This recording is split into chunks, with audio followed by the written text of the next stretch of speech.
Just before we get started, right, I just wanted to tell you that I've got a new series that's now available called Truth Seeking. That's TROOF. There's a link to it in the link tree below. It's me and a comedian from the UK called Jimmy Budd just discussing various conspiracy theories. We'd love to know what you think about it. We'd love to know that there's people listening. You alright, guys? I'm the world around you, and this is Pause for Thought on Threshold FM. And this week, we're thinking about people like Tupac, Biggie Smalls, Michael Jackson, Amy Winehouse, Kurt Cobain. Just so you know, it's not a it's not a race thing. JFK and whoever else might spring to mind. Because this week, I thought we could explore whether or not any of those people were actually real people. So let's have a song to start us off. This is Rain Song by Lunacy and Mash from the new Chaos Theory Volume 1 album. A lot of people seem to believe in this 27 Club, innit, which is a very, very special club. A little bit stricter than, sort of No Girls Allowed. A group that, unfortunately, none of the members ever made it to the 27 Club. But instead of being gender-specific, like a treehouse, it's actually very, very age-specific. You got to die whilst you're 27 in order to get your invite, which are obviously always sent posthumously, which makes it less of a club and more just like a weird collection of people from an unknown man or woman, or makes for an even weirder man or woman just waiting at a door for an RSPV that's never going to come back. There are people though like Jimi Hendrix, Jim Morrison, and Amy Winehouse. Now people believe that these people they seem to have huge careers in it for a very short time, and they're still known now that everyone knows those names in it. Got Jimi Hendrix for his playing guitar behind his head, Jim Morrison for I think wiggling his dick round on the stage while he was with the Doors, and Amy Winehouse for being just like cracked out and that. Now I guess part of this, a big career, short time, it could be where we've got we've got the saying to explain that away. The candle that burns twice as bright lasts half as long. But that candle was made somewhere in it, and it was probably fitted with a wick that would make it burn twice as fast, possibly made with a fuse or a newer type of wax. So if that's the case, who's making these people that die young? Or maybe, more importantly, who's making these people die? Now, that's what the 27 Clubbers think. And it's a good thing to ponder, innit? Because, what about if they're not actually dying? What if they're able to somehow fully actualise, or whatever it is a hippie would call it, and they're able to take a trip across the sea to the door, like Truman did in the Truman Show? Now, to fully actualise, maybe it's maybe it'd be a bit like what Bonnie Nettles and Michael Applewhite, the guy from Heaven's Gate cult. Maybe it's what they think. You kill, you die, and then you get sucked into a spaceship as and when it goes past. Maybe it's a bit like that. I don't know. But the only indications we have of a land existing beyond what we know are the beliefs that are held by flat earthers. They believe that we're trapped inside some form of ice wall or under a dome, or on a form of, I imagine like a never-ending table full of little holes, and then, inside these holes is different realities. And then we've got the stories of Lemuria, which we've learnt about in the past, Atlantis, which we've touched on, and other lost continents as well, Now, some people, like myself, I believe that we just decided, that'll do, that'll do, pig, that'll do. We're making atlases and maps, because in the real world and outside of pub quizzes, there's very little need to know about other continents or islands or countries. Think about how much money, right, schools would have to fork out to retrain the geography departments and restocking the world maps with new finds every 6 months from these explorers getting about and finding things. Might as well do a little cheeky advert, innit, because no one's paying me to fucking advertise on this yet. So, mystery boxes, mate. Mystery boxes are on my website at 30 quid a pop. Got some hairy danglers which are made out of rat skin and that. They're a tenner. You can pop them on the rear view mirror of your car. Got crystals, rocks, geodes, fossils, loads of stuff, mate. Even pairs of mouse testicles, chick hearts, kidneys, key rings, mate, at 3 quid a pop. Come and have a look, worldaroundyou.com. And now I'll let you get back on with the show. Then you've got the scientists, right, that tell us that other islands do exist. but that they're massive, right? And instead of floating on top of oceans, they actually float in nothingness whilst hurtling towards and away from each other at thousands of miles an hour, all while spinning at extreme speeds, while spending the first half of their lives trying to run away from a constantly exploding ball of nuclear bombs until their invisible legs get tired or the intergalactic elastic reaches its maximum stretch and snaps back on itself, sending a rock flinging back towards a possibly now imploding star, which in itself will probably become a tube through nothingness that leads to another random point of nothingness in what scientists deem a black hole or a wormhole. Now, we don't learn about all the planets to discover, right, do we? We don't do that in school. We don't learn about that. I mean, most people aren't even sure if Pluto is or isn't a planet anymore, and even fewer people are aware of the existence of the extra planet in our solar system under the name of Nibiru or Planet X that supposedly causes all of the cataclysmic events on our planet. We do know of another place though that we can only make speculation about it, and it's where Ghislaine Maxwell comes from. Now, she claimed to be a citizen of a place that I think she called Terra Mar, going off the top of my head. It was something along those lines, Terra something. It definitely wasn't Terra Firma. Terra May. I don't know, May makes sense. Terra May, because May sounds like something to do with water. I remember a May, something to do with water. Could be Terra May. Anyway, it's basically the uncharted seas and oceans. Now, if it's uncharted, then surely there's going to be more islands and land masses out there. And when we look at other planets, right, like Mars, we see solid ground in it. We don't see seas, we don't see water, we don't see fucking seas of mercury, floating around, burning the ground, and sulphur, like in hell. So it seems very unlikely that we would have this much water that we're told we have on Earth.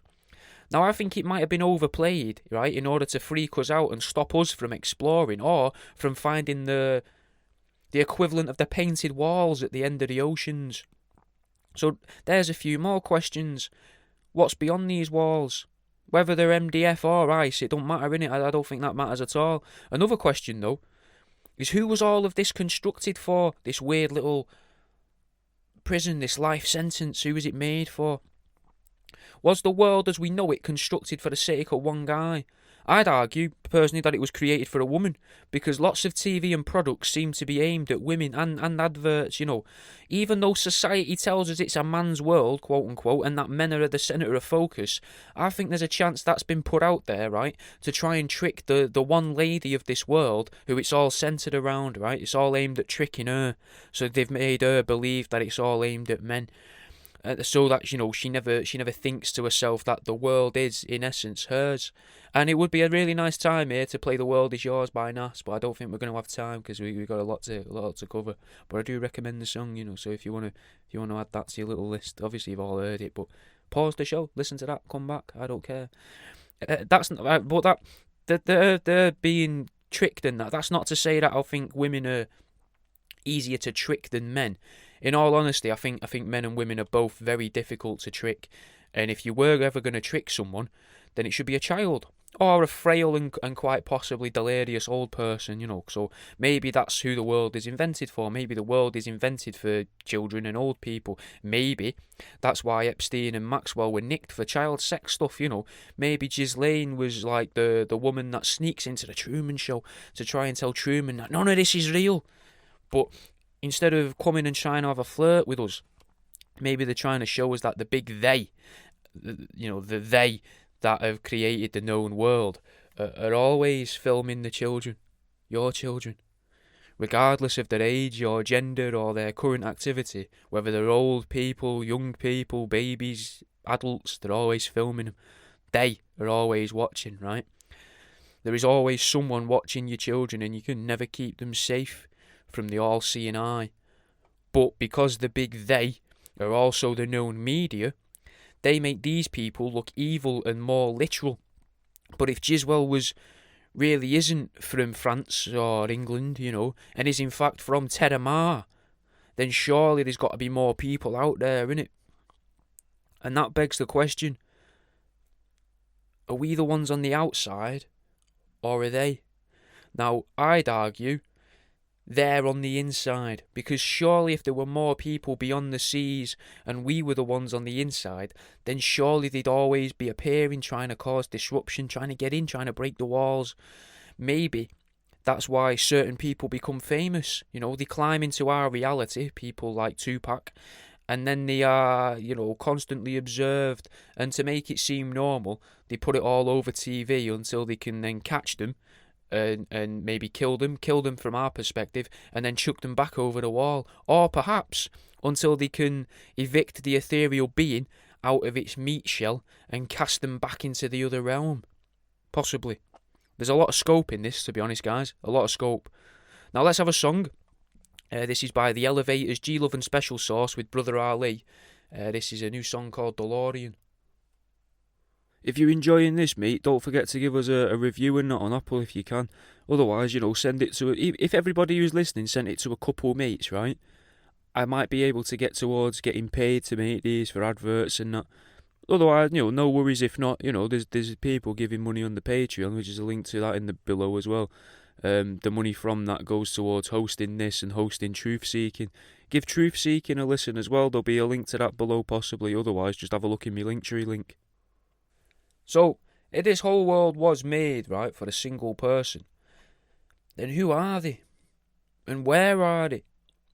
I'd argue they've got no evidence that this whole world is theirs, so they're not listening to this show, they're not hearing this, and if they are, they're not thinking it's about them. But it could be right about you, it could be about you. I would argue they don't even know it's a possibility, until now. I reckon that they're so swept up in their average humdrum day-to-day life that they don't even realise it, they don't even recognise it as a possibility.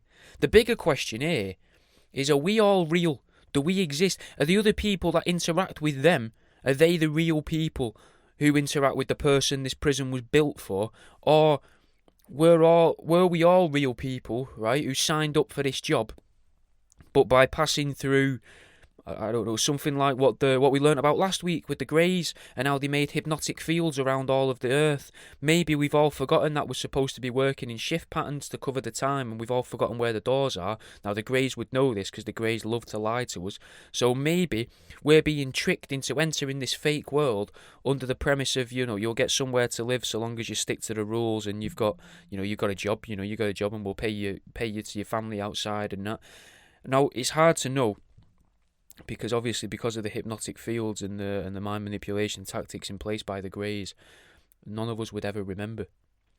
And some people might say, right, it makes more sense for the person who this would all be constructed for to be in a position of authority, like, for example, the Queen of England or the head of a big business. Maybe it's not one person, no.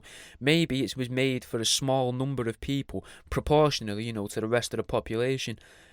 Maybe that's why some people are successful, because, it would be too obvious if that person failed repeatedly like everyone else. Or is it that there are simply different characters being played, each with different personalities, traits and skills?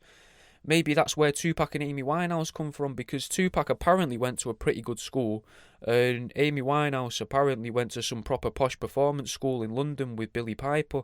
So it would make sense that these so-called quote-unquote schools are so difficult for kids to get into, Maybe the criteria for it require you to have, I don't know, like a certain birthmark or a certain mark in your eye, certain hair colour, certain, I don't know, a certain something, something like that. I don't know what else it could be, like a birthmark, a scar, genetic makeup, genetic code, blood type, possibly, I don't know. Maybe it's that these schools are for the self-aware ethereal entities that have taken over some people and been able to access the higher stats, if you like, in their new flesh suits.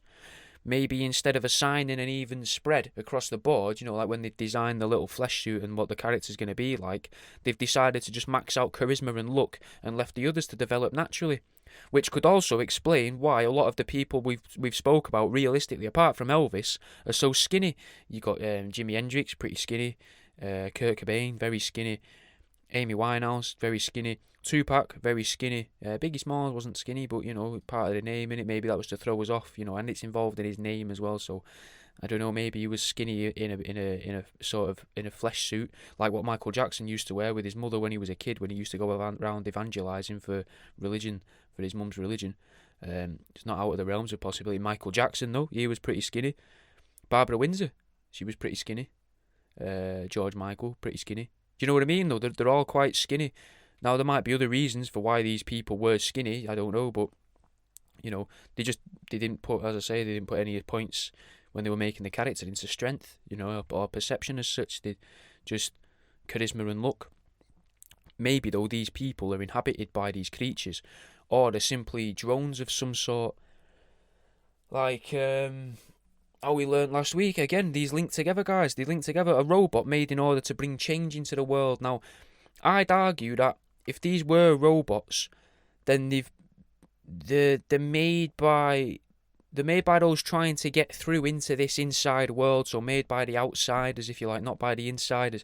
Maybe, right, outside of this world, what we know as the world, they've got technology to be able to do just that, whereas in here it's a lot harder because it would be difficult for the writers, or the script writers, if you like, to be able to predict the technology of the times accurately for the people observing from the outside. Like how in the Truman Show, when you watch that, it could easily be, Truman could easily be living in the 70s, he could easily be living in the mid to late 90s. But what if these so-called characters, we could call them quest setters, if you like, Kurt Cobain, Biggie Smalls, John Lennon, George Michael and Elvis, it could be argued that the huge success of these people allowed them or their affiliates to introduce new ideas to the masses, or at least to make people aware of a new way of thinking. Now, a recent example could be Caroline Flack, a woman that unfortunately took her own life. And I'm not going to take the piss, like Kurt Cobain, except people don't seem to compare the two, which is odd. I know they weren't on the same level of size, popularity-wise, but anyway, Caroline was responsible for that whole Be Kind movement on social media. That's what I remember from it. I think she was responsible for it again posthumously after she died. But now that may or may not have been a way for social media corporations to start censoring more material on their sites, all under the guise of being kind. John Lennon wanted to create a big change in the world, and he was shot by a random person in the street, but he still had huge effects in the world.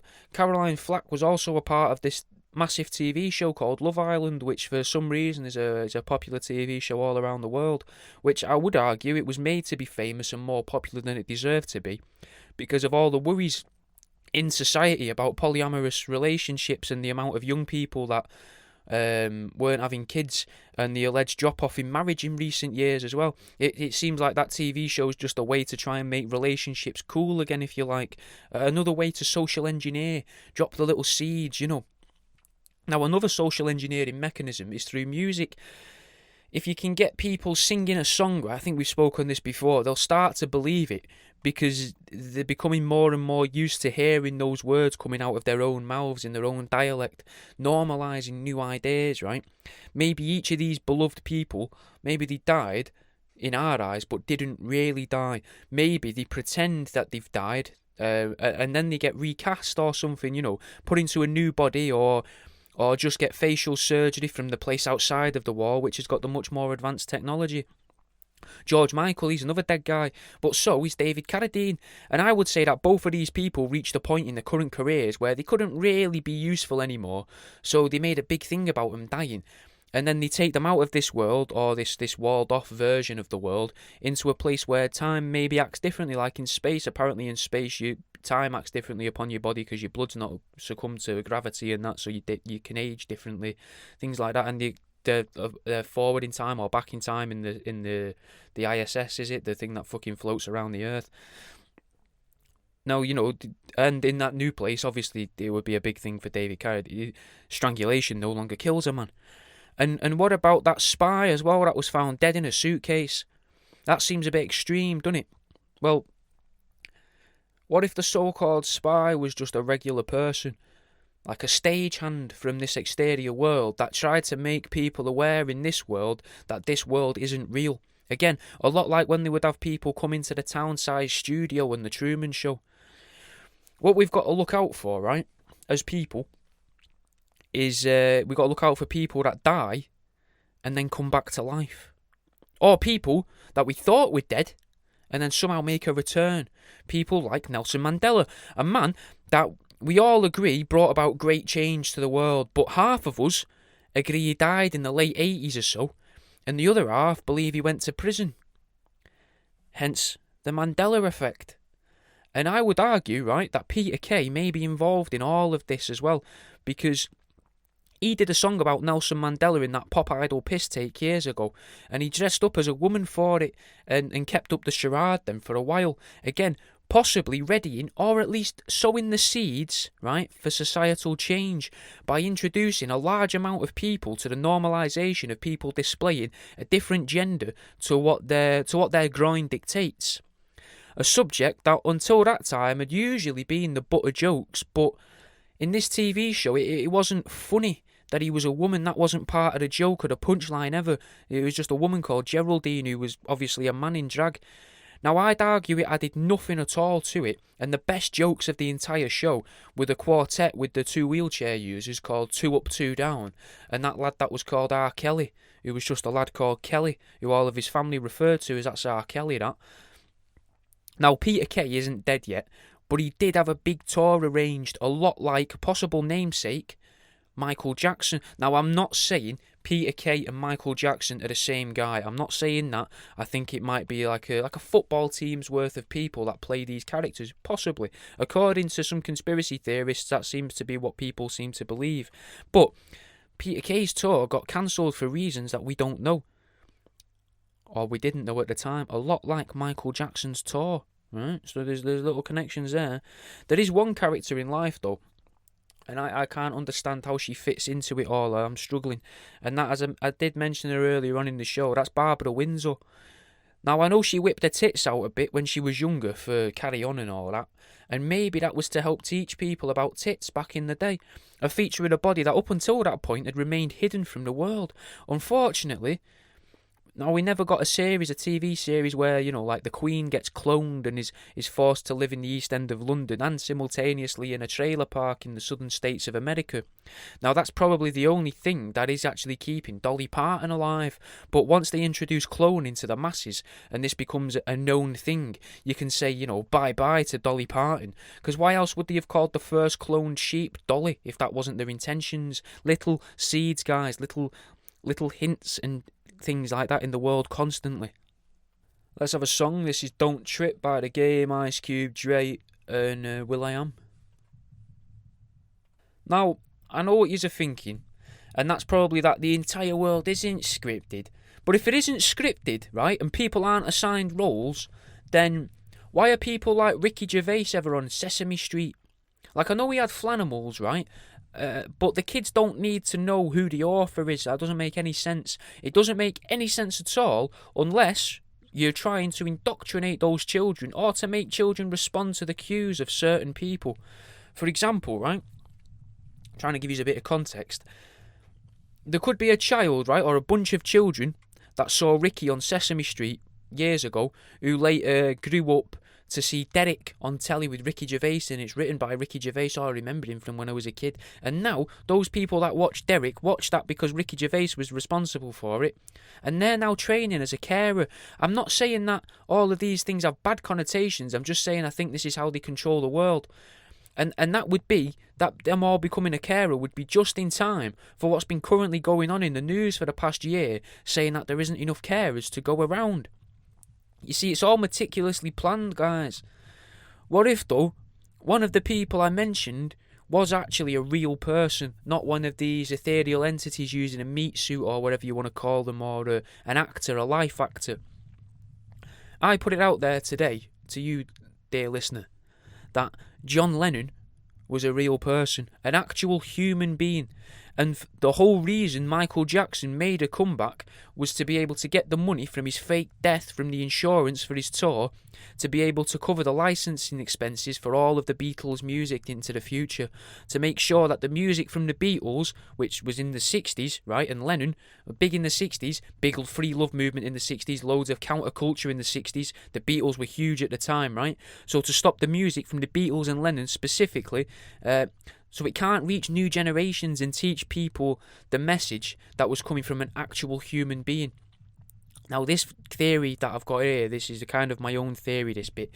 This gains a little bit of traction when you're aware of Willie Campbell, right? The man that they replaced Paul McCartney with in 1966 upon Paul McCartney's death. Paul, right, was difficult to control initially, but the big they found it a lot easier to handle Willie in the late 60s. And by destroying and dismantling the Beatles, they kept Mr. Campbell in a position that would allow them to influence the rest of the world.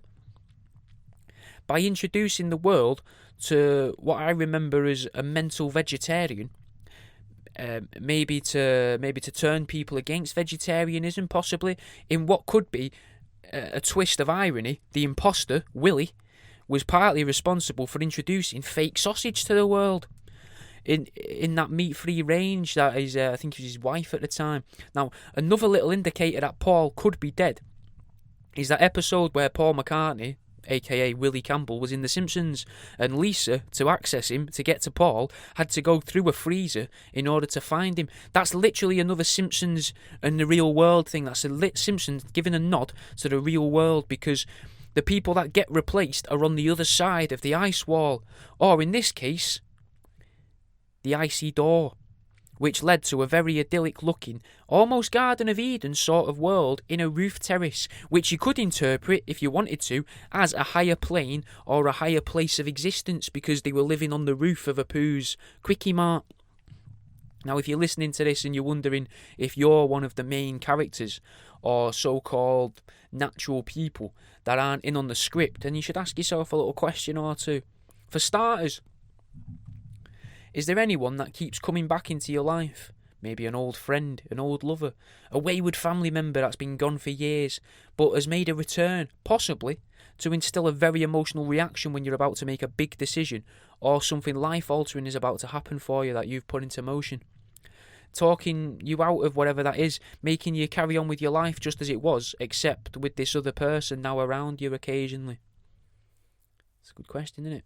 I'll have a little think on that. Another question is, who is the friend, or the family member, I guess, that's always trying to stop you from doing stuff or talking you down? Maybe that's why your whole friendship group is always putting each other down. They all signed up to be a part of this world and made the agreement to play the derogatory character, but now they've forgotten, due to the Greys mind melters in the sky and maybe in skyscrapers and stuff and the things outside fast food restaurants, that they're all stuck in a loop of repeating jokes and insults until they all end up having kids who are then stuck in this fake world because of the so-called, what we call, quote-unquote birth certificate that the parents sign, which in this fake world is probably nothing more than a bill of ownership, and you sign your name and your partner's name, or your partner comes and signs their own name if they're an active parent in the relationship, and then the big they work out what they can use your future child for. That's why you also put down your employment on the certificate too, because they can use their advanced prediction technology, if you like, that they've got access to either in the moon or outside the wall. If you know, maybe the moon is how they observing. That's what the Truman Show was getting at. I'm not sure. I don't want to use the Truman Show for reference, just to help you understand the idea.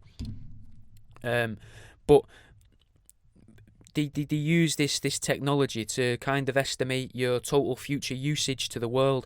Now, that could be why some kids are smarter than others, or why some kids on the same street get accepted into different schools. They, the big they, have already decided which kids will go to university a few days after they've been born and these things have been signed, or however long it takes for them to get processed. You know, it could be a couple of years, and that's why they don't go to school till they're 4.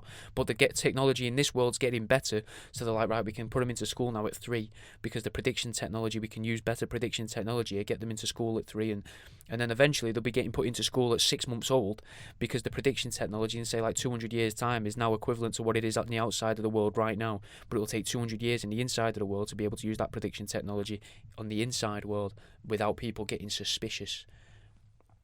But they've also determined, right, what results these kids are going to get on tests, and that's why coursework now exists, and that's a big thing at schools and college. It's so that they can make the marks that need to happen for the kid actually happen, so the kid can do the tests. People can be like, oh, you know, he didn't do very well on the test, but we've already got him set. He's going to be a doctor on telly in 20 years' time. You know, he's going to be the next Dr. Hillary, you know, trying to sell curtains and not on GMTV Live. So we're going to have him on there. But we need to give him coursework, give him better marks in his coursework, so he gets the marks he needs to get there. And that's how your kids actually get the grades they get to. If they were born in this world and you've signed over their life by signing the birth certificate, right? But that will then allow that child to go on to be in the position, right, that they need to be in this predetermined day to enact the next part of the plan, a constantly ever evolving, ever changing plan. But who's always trying to stop you from doing stuff that would be productive? There's another question for you, the listener. So is it your mum? Is it your dad? A brother? A cousin? Is it your sister? Is it the local priest? Maybe it's a teacher or just a bloke down the pub that you don't really know, but he's always there when you drink, putting you down. Now that's for you to work out. I could never help you with this. I'm just giving you some tools. It's up to you to figure out if they're the right tool for the job. Like, you don't go to like its.com or fucking Screwfix or whatever and buy a load of like chisels and expect them to show you how to use the chisels. I'm just giving you the tools. You know what I mean? Now, what if the world as we know it, the one we're trapped in, is nothing more than a farm? Maybe, as ufologists suggest, we are being farmed for our negative emotions. Maybe we're being farmed for our meat. Maybe we're being farmed for our placenta at the point of birth, because you don't get to keep that. Not many people keep that, but now they're trying to make people keep that and put it in picture frames and that. Placenta, right, is that thing that, when you're born, it's that thing that celebrities apparently eat to keep themselves relevant for a couple more months in popular culture and in magazines. But the more placenta that gets eaten, the more the world seems to change for the worse. So maybe it is placenta that we're being farmed for. But as I've mentioned before in these shows and on Truth Seeking, and if you've ever sat down with me in a pub or a cafe, I think we're farmed for our shit and piss. Literally our excrement and excretions. Because I fail to believe it's just coincidence that our bodies are almost perfectly attuned for digesting food. Now, we destroy and react with most of the chemicals we ingest, right, in the food, except for gold. Gold passes straight through, completely unaffected. So, what if we are the creation of some form of higher intelligence? What if we are the Greys, the robotic clones made in order to mine the gold? We look back at history, right? And we see Enki and Enlil having the slave race, right? Making a slave race to mine gold. And, we imagine massive brutes like the... what were the giants called? Not the Anunnaki. Enki and Enlil were the Anunnaki. The Nephilim were the giants. We imagine them in it, massive brutish people, humanoids, that could dig for days on end to remove the gold from the world. But what if it's possible to create gold from almost anything, so long as you have the technology? What if we, humans, as what we deem to be humans, what if each of us are a philosopher's stone, allowing our owners, the big alchemist in the sky, to accrue gold in unfathomable amounts, mate? Maybe the big they are they're above the reptilian overlords, as we thought last week, that maybe the stories of crocodiles living in the sewers could be a way to keep kids in America out of the sewers so that they don't actually see the Draco race aliens gorging themselves on human excrement and teary tissues. What if the Dracos are just another part of this, and the Dracos were made to help further filter out the gold particles from human shit? Now, I don't know the biology of a Draco because I'm not a biologist, I'm not a scientist, but I would guess that they're going to have different, at least slightly different acids in their stomachs to us, meaning that they could potentially be used to further distill. Is distill the right word? It's not a liquid, is it? Don't know what a word would be. Filter the gold into a more usable form or a bigger block, and it could be where we coined the term shit a brick, because that means something was surprising. It made you jump. And it would be surprising to see a bunch of 7-foot reptilian humanoid creatures chomping down on bits of poo in the sewers. But the original people saw themselves, they saw these reptilians shit a brick of gold out. Now then, through decades of Chinese whispers, changed the story, lost the story entirely, and became the saying that we all know today. But it gets deeper than that, guys. Have you ever heard the story of the goose that laid the golden egg? We've recently learned, right, that birds, the whole world has recently learned that birds are nothing more than recent dinosaurs, especially poultry. Chickens are supposed to be very close to dinosaurs, so a goose, waterfowl, kind of poultry, still poultry. We sell it as poultry. It's got to be close. They're the most recent dinosaurs, and dinosaurs, in most people's eyes, right, were big lizards. But we know that they might not have actually existed, and that they're a Chinese manufactured product, at least the fossils. But what else are big lizards? Fucking Dracos, mate. But the winged variety, right, they're said to be even bigger. Geese have wings, and they're kind of dinosaur-like with those, serrated beaks and long necks. But what if that's just another classic example of the big they muddying the waters like an over-enigmatic goose? Using semantics and language to tie us all into knots, to trick us, to make us believe that birds come from dinosaurs and that dinosaurs even existed, but really they're just aliens that used to live here and still live here, just kept enslaved in our sewage systems. Maybe we were aware of this though at some point, maybe when one of the towers that emit the brainwashing signals from the Greys was destroyed, and we, for some reason, started to remember that giant lizards birthed chunks of gold. But as the signal got mixed, and we still remembered the gold laying, but it got filtered through modern indoctrination and modern science, if you like, the thing that melts our minds. And now we believe that geese were responsible for the gold because geese lay eggs. Lizards do lay eggs, but we wouldn't consider lizards to be laying eggs and it'd be beneficial. But a bird laying a golden egg, that's very beneficial, whereas a giant humanoid lizard creature laying eggs wouldn't be beneficial. So the mind-melting power of the Greys, if you know what I mean. So it goes through it passes through our heads and changes the words that comes out. So we go to say something, but yous all hear something else, if that makes sense. Either way, though, I reckon that we're being used for something. It makes little to no sense to have someone collect all of our shit and piss and to not do something with it in it, just having it all fucking lying there. Because grass cuttings, right, they go in the green bin and they get turned into compost. Glass bottles get broken up and then they get turned into glass things. And paper gets recycled in order to be used for products for people who need they feel a need to virtue signal, and they can afford to do so. Because, if you're going to buy, I had some flyers printed recently for worldaroundyou.com, and I thought, I'll get the recycled paper, that'll be cheaper because the paper's recycled. 3 times the amount costs, nearly 3 times the amount, so I don't know who that's beneficial for. That's just so you can say, I use recycled materials, and that's probably why everywhere that sells recycled things charges more, because they're being charged more for it, so how is that any good for anybody? But where's all of our shit go? What are they using it for? Do they keep it all? Or do they just take what they need and then destroy it? What bits they don't need. So they take out what's got the most gold in and then they destroy the rest of it in vats of acid or big fires so that we can't search through the piles of steaming excrement to figure out what's now missing. Unfortunately, guys, we may never know exactly what's going on at these so-called sewage works. What if, though, the thing we're actually being farmed for is positive emotions? It could easily be argued that there is a collective of humans that do everything they can to keep us as miserable as possible, people that stop us from achieving our dreams. It can also be argued that there are people who are trying to make us happier and to clean our world. What if the people trying to control climate change are the villains, though? Trying to cleanse the air that protects us, keeping us dirty and infested or infected with chemicals, just like how vegans like to try and make us eat vegetables and not eat meat. Cows and sheep don't eat meat, and they taste fucking amazing meat, whereas I reckon a dog or a lion, they're going to taste pretty shit, innit? So maybe the vegans are the next brand of brainwashing, trying to trick all of your children into eating nothing but beans and lettuces so that they have nice, clean blood and good-tasting meat for when the harvesters return. Or for when the next collector comes from the other side.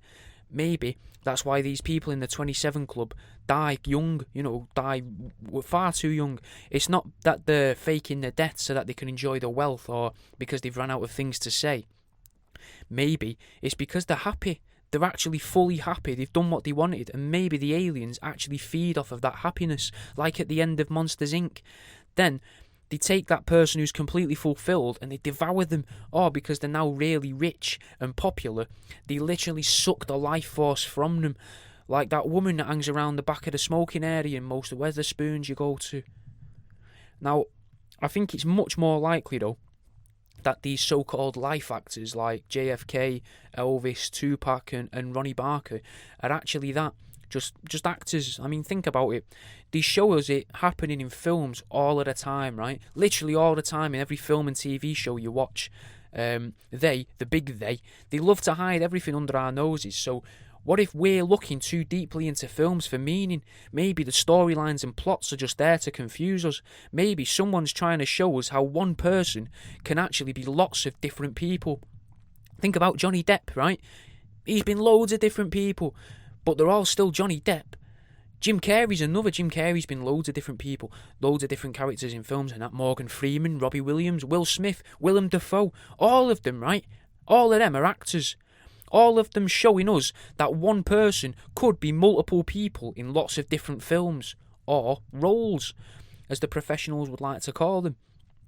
Many of us will never ever see most of these influential people in the real world. We'll only ever see them through a TV screen. So who's to say that they're not all played by the same group of 10 or 12 people, cycling through different costumes and voice modulators and disguises, doing anything they can to keep the charade up for a few days longer? 7 billion people in the world, guys. But there was only about 600 people at my school as a teenager, and there aren't that many schools around, really, if you think about it, are there? So if all of these people are constantly breeding, then where are all the kids? Think about it, guys, just for a minute before we end. Like I said, I can only give you the tools. You're going to have to figure out how to use them for yourselves. But 7 billion people, probably more than that, since I've made the note, And all these people predominantly have children, and a lot of them are in England. There's like a 60 odd million people, 70 odd million people in England. Is there though? Is there really? Where are they? You don't see them, do you? They're not out and about all the time. If you had millions of people, you think they're not all just going to fucking nip to the shop. You can nip to the shop sometimes, and there's no other fucker in there. It doesn't make any sense. And I reckon that's all we've got time for this week, guys. Keep Threshold FM on, though, because we've got HDR later on. Then we've got Jimmy Budd even later on. And I'll be back with Jimmy tomorrow for Truth Seeking at 7 PM. I'll see you in a bit, guys. Thanks for listening, man. If you enjoyed the show, give it a share online, share it in your Instagram stories from Spotify. Send it to a mate. Talk about it on social media. Tweet me, mate. Tweet me. When I get 2,000 followers on Twitter, I'll be doing a taxidermy giveaway, so that's something for you, innit? That's a little something. @WorldAroundYou, same as the name of the show. I'll see you in a bit, mate.